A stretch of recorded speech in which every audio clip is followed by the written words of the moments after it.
வணக்கம் உறவுகளே, நான் உங்கள் ரியானி. இன்றைக்கு இந்த காணொளியில் நாங்கள் என்ன பார்க்க போகின்றோம் என்றால் மைதா மா ரொட்டி. அதாவது எங்கள் ஊரில் நாங்கள் கோதுமை மாவு என்று அழைப்போம், இந்தியாவில் மைதா மா என்று அழைப்பார்கள். வாருங்கள், நாங்கள் மைதா மாவு ரொட்டி எப்படி சுடுவது என்று பார்க்கலாம். முதலில் மைதா மாவு உங்களுக்கு தேவையான அளவு எடுத்துக்கொள்ளுங்கள். அத்துடன் ஒரு பாதி கையளவு தேங்காய்ப்பூ துருவி எடுத்துக்கொள்ளுங்கள். இன்னும் மிகுந்த சுவை வேண்டுமெனில் பச்சை மிளகாய் வெங்காயத்தை சின்னதாக அரிந்து கூட அதனுடன் சேர்த்து கொள்ளலாம். அதைவிட இன்னும் சுவை வேண்டுமெனில் 2 உருளைக்கிழங்கை அவித்து அதை தோல் உரித்து அதை இதனுடன் சேர்த்து பிசைந்து கொள்ளுங்கள். மிகவும் மென்மையாக ரொட்டி வர வேண்டுமெனில் கொஞ்சம் சுடுதண்ணி சேர்த்து கொண்டால் மிகவும் மென்மையாக ரொட்டி வரும். உப்பு இதை சேர்த்து கொள்ளுங்கள். மூன்றையும் சேர்த்து நன்றாக பிசைந்து கொள்ளுங்கள். தேவையான அளவு தண்ணி விட்டு கொள்ளுங்கள். கையில் ஒட்டாத பதமாக ரொட்டியை குழைத்து கொள்ள வேண்டும்.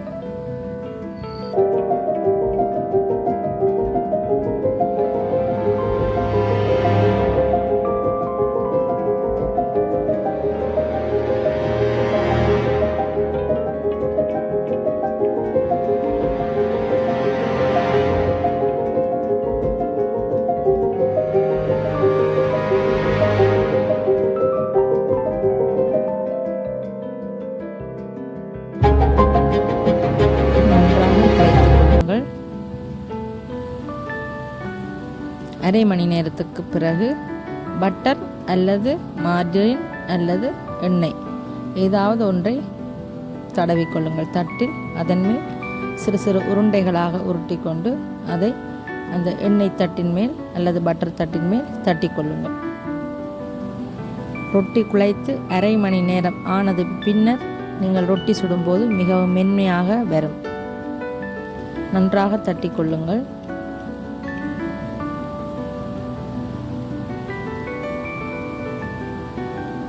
ஏற்கனவே சூடாக இருக்கின்ற ரொட்டிக்கல்லின் மேலே ரொட்டியை போட்டுக்கொள்ளுங்கள்.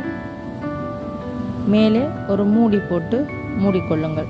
மூடிக்கொள்ளும் போது ரொட்டி மிகவும் மென்மையாகவும் சுவையாகவும் இருக்கும்.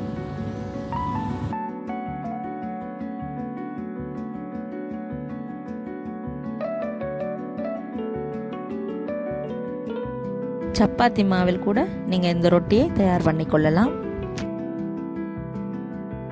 இந்த ரொட்டிக்கு தொட்டு சாப்பிட இடி சம்பல் மிகுந்த சுவை அளிக்கும்.